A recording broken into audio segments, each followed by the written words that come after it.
Добрый вечер. Вы смотрите программу «Территория права» и я, Елизавета Чистоедова. Дорожно-транспортных происшествий с каждым годом становится все больше и больше. И если, допустим, лет 15 назад мы встречали намного меньше за год, то сейчас такое же количество аварий можно увидеть за день.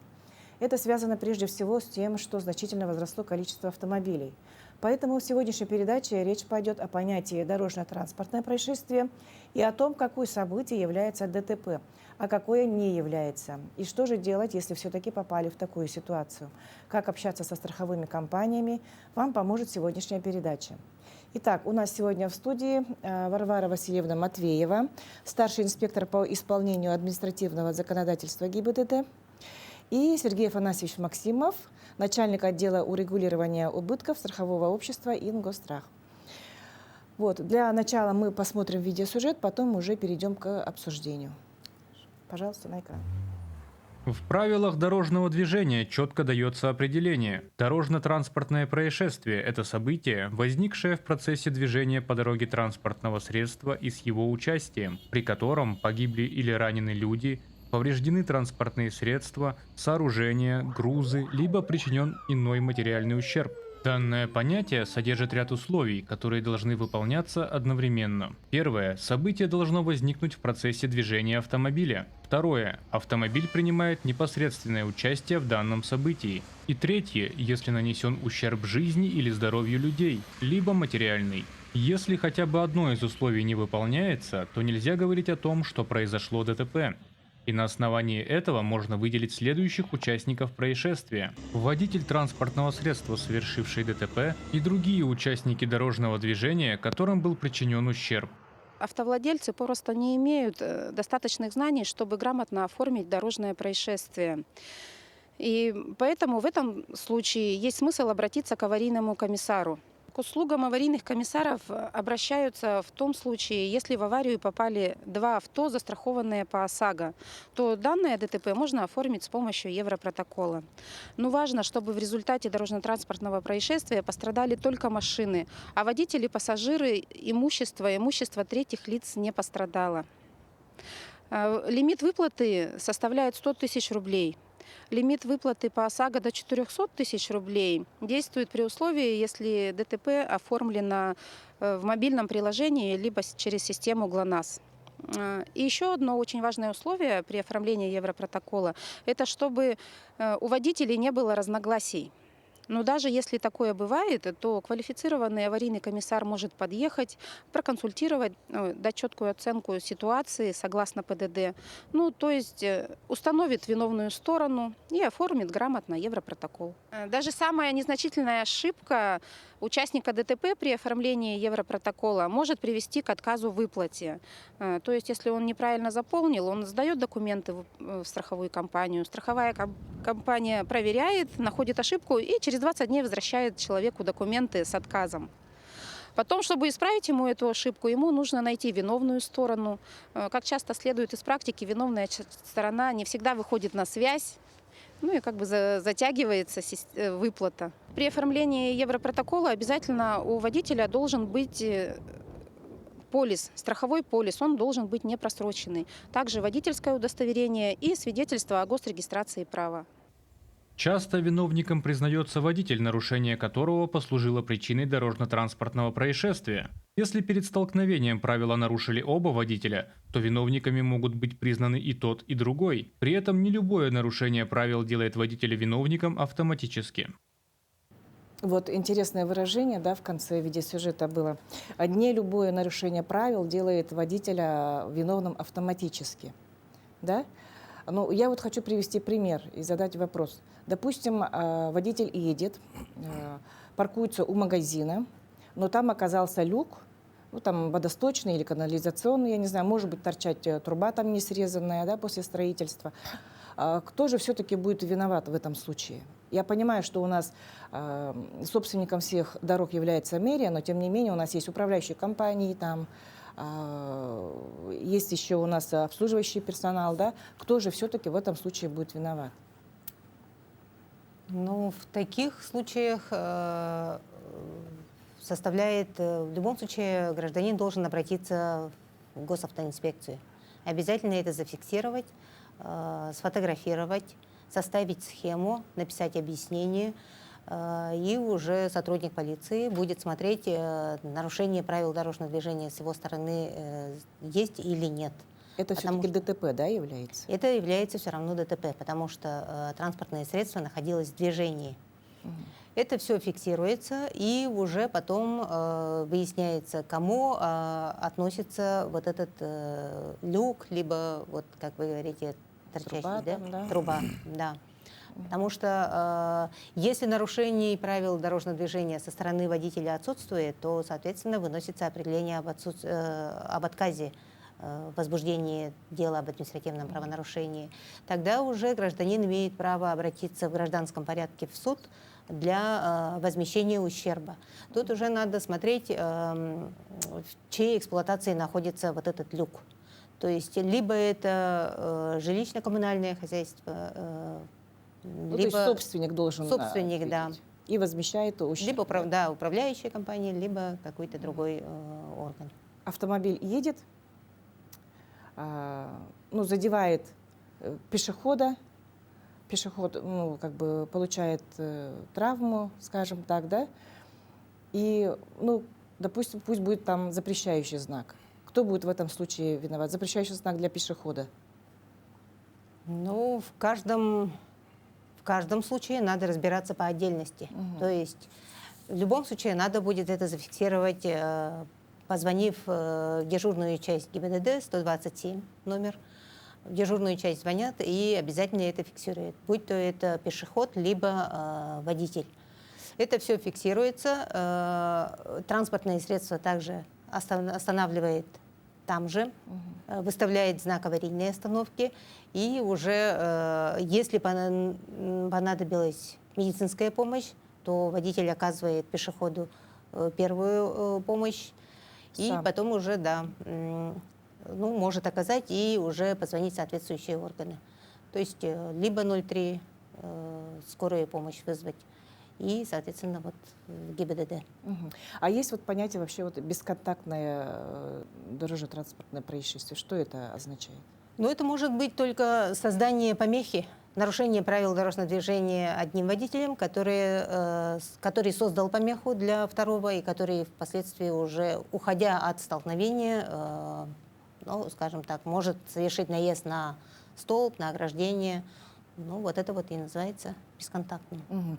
А какие вообще вот есть ответственности у водителя при, ну, по дорожно-транспортному происшествию? Ну, во-первых, водитель несет ответственность за нарушение правил дорожного движения. Это, ну, административное может быть, ну и вплоть до уголовной. В гражданском порядке это уже делается возмещение ущерба. Да, это уже по возмещению ущерба. Понятно. А в каких случаях водители обращаются в страховые компании? Наверное, вопрос Сергею Афанасьевичу, да? Водители обращаются в компанию, если говоря простым языком, у виновника ДТП застрахована ответственность по ОСАГО. Если в ДТП пострадало только имущество и ответственность у обоих, допустим, если это двойное ДТП, два участника, то потерпевшая сторона идет в свою страховую компанию. Вот. Если бывает такое, что у потерпевшего нет страхового полиса, допустим, если купил машину только что, не успел застраховаться, то ДТП обязательно должно оформляться через сотрудников ГАИ, и, соответственно, после получения постановления на виновную сторону он идет в компанию виновника. Вот. И, допустим, если важный момент, вот, который люди не знают, то, что если вот, кроме машин пострадало еще какое-то имущество, допустим, тот же забор, вот, то обязательно участник, потерпевшая сторона идет в компанию виновника, если даже у них есть у обоих страховой полис, короче. Вот так. Каков вообще вот сроки какие есть? Уведомления или рассмотрения? Срок уведомления по страховому случаю, ну, в частности по ОСАГО, составляет 5 рабочих дней. Они обязаны уведомить страховую компанию любым путем. А есть вот случаи регресс, вот говорят, да, выставление регресса. Это в каких случаях такое? В случае регресса, в общем, считается, если у виновника просроченный полис, период использования полиса, если водитель не вписан в страховой полис, если водитель оставил место ДТП, происшествия. уехал, да, и находился в состоянии опьянения, любого опьянения, страховая компания оплачивает, но выставляет регресс. Так. И, соответственно, отсутствие водительского удостоверения. А в каких случаях, кстати, вот применяется лишение водительского удостоверения? Ну, в состоянии алкогольного опьянения обязательно, не только алкогольного опьянения, в состоянии опьянения это обязательно оставление места ДТП. Вообще круг лиц, в отношении которых применяется данная мера, она довольно-таки обширная. Скажем так, есть такие нарушения повторные, по которым также может быть применена эта мера.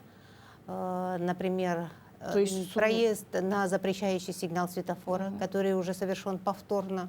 Повторным считается правонарушение, которое совершено после вступления в законную силу постановления и в течение 1 года после исполнения. То есть если это был впервые штраф, то после окончания 1 года после оплаты штрафа человек считается подвергнутым административному наказанию.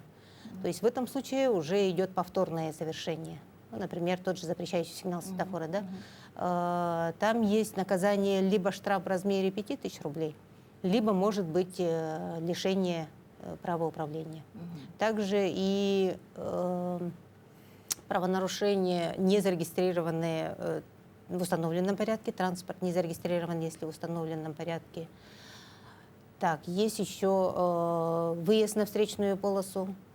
Также есть мера наказания, лишения. Еще и говорили про оставление места ДТП. То есть суммируется, да, вот лишение водительского удостоверения? Если ранее человек был лишен... Окончание вот первого срока, да? Если ранее был лишен человек, то второе административное наказание, если это не алкогольное, то срок лишения идет с момента окончания первого лишения. То есть на следующий день уже начинается второе. То есть если было, например, человек был лишен права управления за управление в состоянии опьянения, вот первый срок идет у него, потом, и плюс он оставил место ДТП. То есть если по второму за оставление места ДТП в отношении него было применена вот эта вот мера, то, соответственно, после окончания первого наказания уже следующее идет второе. Вот напомнили про алкогольное опьянение, да, в нетрезвом виде вождения. Допустим, вот водитель отказался от медосвидетельствования, то есть, там они вот трубочку дуют, да? И в этом случае что? Да, алкотестер называется. Есть общий порядок привлечения к ответственности. Инспектор ДПС, он предлагает пройти освидетельствование с помощью технического средства. То есть на месте Да, на месте происшествия. Водитель, он обязан пройти освидетельствование. Если он не согласен с результатом освидетельствования, его направляют на медицинское освидетельствование. И медицинское освидетельствование проводит уже врач-нарколог. То есть он не верит показаниям вот на месте происшествия, да? И его увозят грубо говоря, в наркологию. Клинику, да, в наркологию. Все, и там все выясняется. Да. Ясно. Допустим, вот сейчас гололед, и машины остановились у светофора. Каждый едет по своей дороге, но в связи вот с погодными условиями машины столкнулись. Кто виноват в этом случае? И страховой ли это вообще случай? В правилах дорожного движения есть пункт, в соответствии с которым водитель должен вести транспортное средство, учитывая при этом состояние погоды, метеорологические условия и дорожные условия. Поэтому в любом случае водитель должен быть готов ко всему, да? Да, ответственность лежит в любом случае на водителе. Ну, уповать на погоду это погода Не, не ну, может быть. дороги же у нас должны убирать, по идее. Ну, От сопутствующие, снега чистить. ну, сопутствующие, да, это все фиксируется, делаются акты, соответствующие дорожных условий. Но при этом водитель все равно должен вести транспортные средства с учетом вот этих требований. Мгм. А бывают такие случаи, вот остановили водителя, едет на машине, да, остановили, и оказалось, что такие же документы есть у водителя в другом регионе. Что это вообще? Такие моменты тоже бывают, говорят. Но и как быть в этой ситуации? Этому водителю и вообще что делать? Бывают, конечно, да, случаи такие. Банк данных ГИБДД, он содержит все данные по выданным водительским удостоверениям, также и по свидетельствам о регистрации транспортных средств. И это все общероссийское, то есть по всей России единая база. То есть даже если вы, скажем так, если у вас водительское удостоверение под этим номером вы предъявляете, ну, не вы, да, водитель предъявляет сотруднику, а в базе данных значится другое лицо, значит, соответственно, проводится проверка уже о предъявлении поддельного водительского документа. Ну, то есть уже направляется- уголовное тут Да, уже тут уже идет, дело. да, материал уже передается в отдел дознания уже на о проведении проверки Мгм. за поддельные. То есть уже уголовная ответственность идет за использование еще поддельных документов. Документов. Да. Понятно.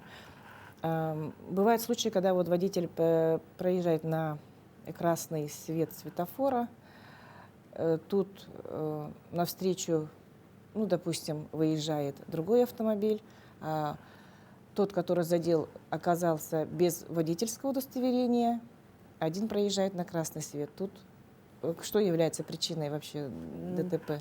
Ну, причиной ДТП тут, если действительно там водитель выехал на запрещающий сигнал светофора, то это и будет являться причиной дорожно-транспортного происшествия.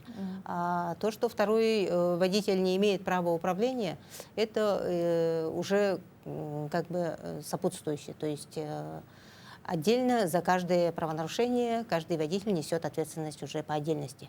То есть за Допустим, каждое в правонарушение. этом случае, ну, он забыл водительское удостоверение дома. Он позвонил там жене, там брату или там ребенку. Они быстро привезли. В этом случае что происходит? Ну, вообще ответственность есть такое, что он при себе не имеет, да, но в базе данных это все отображается, и поэтому это, скажем так, он несет ответственность только за то, что он при себе не имел водительского удостоверения, но это не является причиной ДТП. Ну, Понимаете, соответственно, то есть, который проехал на запрещающий знак, тот будет виновником ДТП, да? Да. Понятно. Например, автомобиль едет ночью, возможно, он не заметил, но сталкивается с другим автомобилем, который вот остановился на ночь, переночевать, так скажем. В этом Ну, случае. это уже наезд на транспортное средство. Мгм. То есть И какая же ответственность тут будет? стоящее транспортное средство не может быть виновным же. Водитель, то есть собственник транспортного средства, который остановился на ночь, он не может быть виновником, если на него совершен наезд. Но у него же должен быть, наверное, какой-то сигнал, там, знак, там он должен поставить, да, или... Но это если в случае, если он стоит на проезжей части. да, на Да, дороге. если на дороге. Если на парковке стоит, то не обязательно ему ставить сигналы. То есть виновником в этом случае становится водитель, который ехал по который дороге. двигался. Который двигался, да.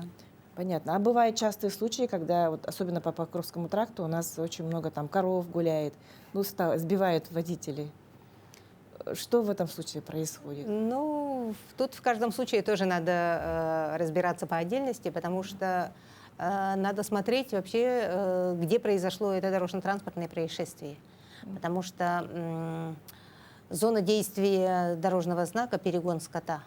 Если вот происшествие произошло вот именно в зоне действия этого знака, то к ответственности привлекается водитель. И, соответственно, там уже надо смотреть, скоростной режим был ли соблюден. То есть, если это зафиксировала камера, камерами автоматической фиксации, то также может быть водитель привлечен к ответственности. Но у нас очень много случаев бывает, когда не установлены транспортные средства получило повреждение, а, скажем так, лошадь, да? Ну, иногда бывает лошади, конечно. Лошадь, она могла и уйти. В этом случае уже, тут уже по каждому надо разбираться. Ну, то есть нужно тоже по устанавливать отдельности, хозяина, да? да. Да, совершенно верно. Скота, да. Да. Ну, то есть должен ответственность нести хозяин вот данного скота, скажем. Но это все решается в гражданском порядке. То есть опять же обращается гражданин обращается в все суд. это через суд, если, да, собственник лошади объявился, да, и имеет претензии к водителю, то, соответственно, уже это все решается в гражданском порядке, через суд. Сергей Васильевич, а как часто вот люди, водители, обращаются в страховые компании вообще? Ну, практически все, у кого ДТП подпадает под страховой случай, все обращаются. Какой месяц особенно такой нагруженный бывает, скажем так? Ну, есть 3 периода, я считаю, самые такие. Это вот осенью, когда первый гололед. Вот сейчас снегопад, да? у Да, нас? вот снегопад. Потом, когда начинаются первые туманы, это тоже часто почему-то водители не видят впереди едущее транспортное средство. И весной, вот, когда люди после зимы размораживают машины, и особенно неопытные водители, которые то ли за зиму отвыкли от езды, ну или машина еще не подготовлена. Ну, замораживают же обычно на летней резине, а весной размораживают и не учитывают, что, допустим, ночью подмораживает, допустим, и становится скользко. Вот какой хотите совет дать водителям при обращении, допустим, скажем, в страховые компании? Ну, какой совет? Любой ДТП надо оформлять. Лучше всего сразу звонить в ГАИ, фиксировать. Сотрудники ГАИ дадут совет все равно, там, оформляться через аварийных комиссаров или через ГАИ. Ну и, в общем, так или иначе все равно оформлять ГАИ, если даже виновник ДТП пытается договориться, допустим, там на месте, я считаю, лучше все равно оформить ГАИ, хоть европротоколом, а потом уже идти как бы на разговор. Со страховыми компаниями, да? Нет, с этим, ну, с виновником ДТП.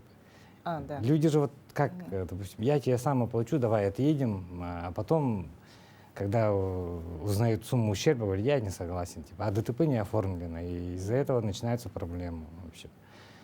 Вот. Ну, после ДТП, если все нормально оформлено, можно идти в страховую компанию. Ну, вот я до этого говорил ранее, в каком случае, куда идти. Ну, в основном, конечно, идут в свою компанию.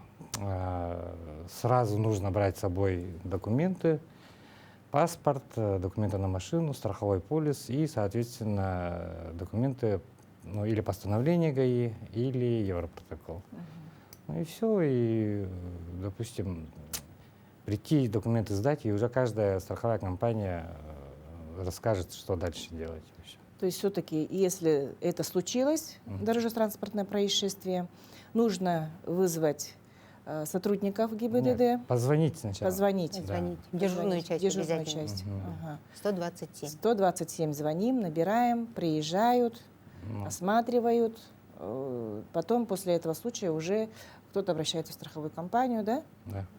После этого уже выясняют, как бы... Ну, есть пункт правил, по которому не обязательно выезд сотрудников ГИБДД. Да. Многие ошибочно думают, что сотрудники обязательно должны подъехать. Сейчас уже такого нет. Если виновник, он уже известен, он уже признает вину, и ущерб не составляет больше 100 тысяч. Страховые полисы у обоих водителей есть, водительские удостоверения также, если есть в наличии документы, то, соответственно, они Нет могут пострадавших уже... Нет еще. пострадавших, да. И- Они могут обращаться уже сразу непосредственно в страховую компанию, без участия уполномоченных сотрудников полиции. Но тут можно сказать, что если вот какие-то разногласия есть, то надо хорошо фиксировать положение транспортных средств. И вот в дежурной части они всегда сразу подсказывают, с какой стороны, как зафиксировать, фотосъемку сделать, видео. Именно привязка к стационарным объектам должна быть. Потом, когда уже в дежурной части они уже оформляют, надо обязательно хорошо, подробно указывать повреждения транспортных средств. Многие пишут в общем, то есть там кузов просто пишут, да, могут написать с То левой есть надо стороны, с правой досконально стороны. все Да, расписать. каждую деталь и подробно все расписать, когда, где, откуда, кто, куда ехал. Вот эти вот некоторые все да, нюансы. моменты, они иногда потом влияют очень большую роль, когда уже разбирательство идет. Вот вчера я смотрела статистику ГИБДД, да, по городу Якутск. Там у нас за октябрь месяц произошло около 200, да, дорожно-транспортных происшествий. Вот. И вообще, вот, что становится причиной ДТП, как вы думаете? Недисциплинированность там на дорогах или там состояние дорог? Ну, что вообще бывает? Ну, сейчас дороги уже хорошо делают. У нас, как говорится, где хорошо сделали дорогу, там у нас очень много дорожно-транспортных происшествий. Ездят, да. Да, очень многие не соблюдают скоростной режим, поэтому всех водителей призываем следовать именно правилам дорожного движения, не превышать скорость. Ну, в этом случае избежать столкновений, в принципе, можно. Спасибо. Итак, к ответственности привлекается у нас любой нарушивший правила, да? Будь то водитель, пешеход, даже пассажир. Можно. Вот. Нарушение умышленное или по неосторожности роли не играет. Вид ответственности зависит от последствий нарушения. Необходимо помнить, что существует 3 вида ответственности, мы сказали, да? Административная, гражданская и уголовная. При этом многие водители зачастую путают административную и гражданскую ответственность. Поэтому необходимо различать эти 2 понятия. Административное наказание – это штрафы, лишение права управления и арест, да? Вот. А гражданская ответственность – это возмещение вреда при его причинении тому, кому он был нанесен. Возмещается добровольно или же страховыми компаниями, либо через суд. На месте происшествия может оказаться не только незнакомый человек, но и ваш родственник или друг.